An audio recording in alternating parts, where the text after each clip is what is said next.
Well, the shopping season is upon us. You know, the time when you can find all the best deals to treat yourself and to treat your loved ones. Save money, get more stuff, be happier. That's what all the marketing is telling us, right? We often feel like our kids won't have that magical special time unless there's a big pile of presents under that tree. Everywhere around us in all advertising, we're constantly told, you want a magical Christmas? Then you need to buy this product. But how can you have that magical time without the stress and debt piling up? That's what we're going to cover in this video. And by the way, this video is coming from somebody who loves Christmas, and I love the holiday season. So I'm not saying you don't need to do any shopping this holiday season. Of course not. I do think it's a time to enjoy each other, but I think there is a way to do this without the stress and without the debt. But wait, let's rewind a bit.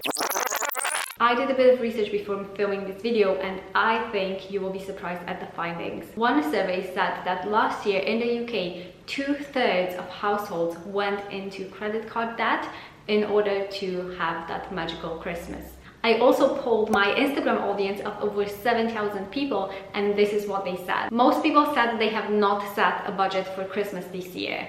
A lot of people also said they do receive, or they have received in the past, a lot of unwanted gifts. And in the same breath, they said a lot of them are actually feeling really guilty to get rid of those unwanted gifts. And when it came to buying Christmas gifts, a majority of people said that they actually find the process stressful rather than a joyful experience. So for a lot of people, Christmas has actually become a season that's quite stressful, instead of, you know, having that joyful and magical time that a lot of us expect to have. And then when we look at the other side of things, right, about our households that we live in, there was a poll in the UK that said there are almost 1.5 million rooms in the UK that are filled to the brim with clutter. And from that poll of 2,000 homeowners, it showed that 10% had a room they don't use because it's too full of stuff. So you are possibly paying rent or mortgage for a room that you can't even use because it's full of too much clutter that is in turn also causing you a lot of stress. 32% of people who try to declutter their homes say they don't know where to start when it comes to getting rid of those items. 46% of people hold on to broken or unusable items such as, you know, things like cables, old mobile phones, electricals, game consoles, gadgets, kitchen appliances. There was a survey in America which said 91% of people say they are overwhelmed at least some of the time by the clutter in their house. 88% of those people said they want less clutter. Nearly 50% of them won't invite their friends over to see their home, and a third of them say they don't even know how to reduce the clutter. And that study also said that moms with small children like myself have a particularly hard time with this. And I definitely feel that. I do think I went into motherhood thinking, you know, having kids came with the territory. You need to have a lot of toys, a lot of clothes, a lot of things for them around the house. The truth is, you don't really need that much stuff for them. Another study showed that on average, a home in the USA has around 300,000 items in it. And of those 300,000, only about 20% of those are things we actually use on a regular basis.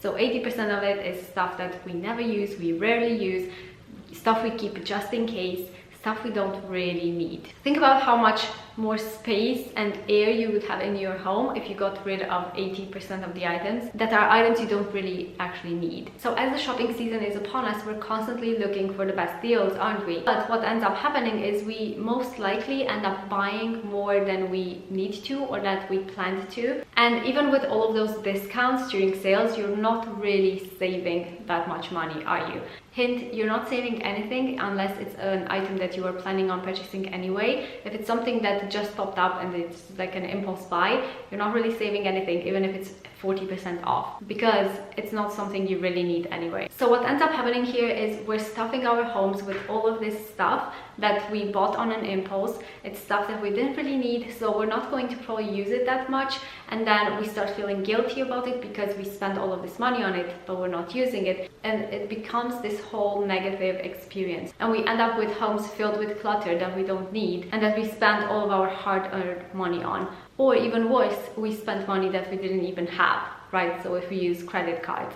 So we buy all of this stuff to make us happy because that's what all the marketing is making us feel, but it ends up making us miserable because we end up with these cluttered homes, we end up with all of these unwanted gifts, and we don't know what to do with them. We feel guilty about getting rid of them, and it's just not serving us at all in the long term.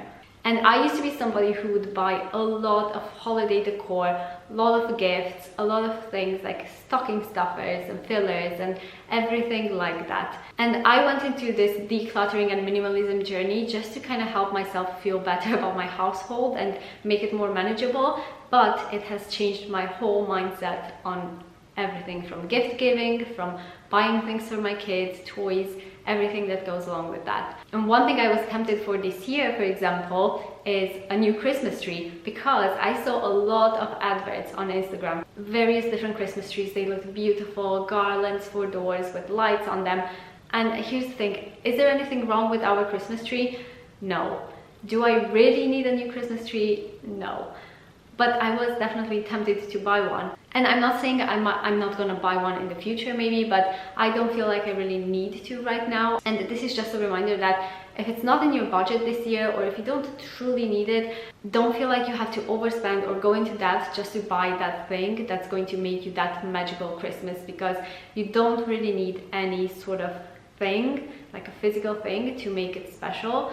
Most of the time it's just your presence that counts, and it's the experiences that you have with the people you love that's going to make it a magical Christmas. So what can we do instead of going down this hole of spending and, you know, gathering clutter around our homes? Well, for one, we can try to make more mindful choices about the things that we buy. And that can start with the holiday season. One thing I have started to do is to make a list of things that I would like to buy, right? Things that maybe I see an advert for, maybe I'm interested in. I will put it on my list. I just have a notes app on my phone, but I won't buy it right away. I'm gonna give myself a cooling off period. And what I have found is, for a lot of those items, if I wait like a week or two, I might realize I actually don't need it, or I don't really feel like it's gonna help me. It was just kind of an impulse thought. I just saw this advert that made me feel like I need it, because that's what they're supposed to do, right? So giving yourself a bit of time can be super helpful with this, because what if you're not missing out? What if you're not missing out on that best deal? What if what we actually need is less, right? Less stuff. And I'm not saying don't shop for the holidays, of course not. I'm simply saying let's shop a bit more intentionally. I've also done an ultimate clutter-free gift guide for you, because I know I was trying to think of some ideas of what I could give the people that I love, you know, thoughtful gifts, things that I think wouldn't really clutter their homes. And I have made a whole list of them in this blog post that I will link down below. So if you want some ideas, that will be there for you. But just keep in mind, there's nothing wrong with a simple Christmas. Simple decor, a few thoughtful gifts, a nice table of comfort food, and your presents, and I think that will make the most magical Christmas.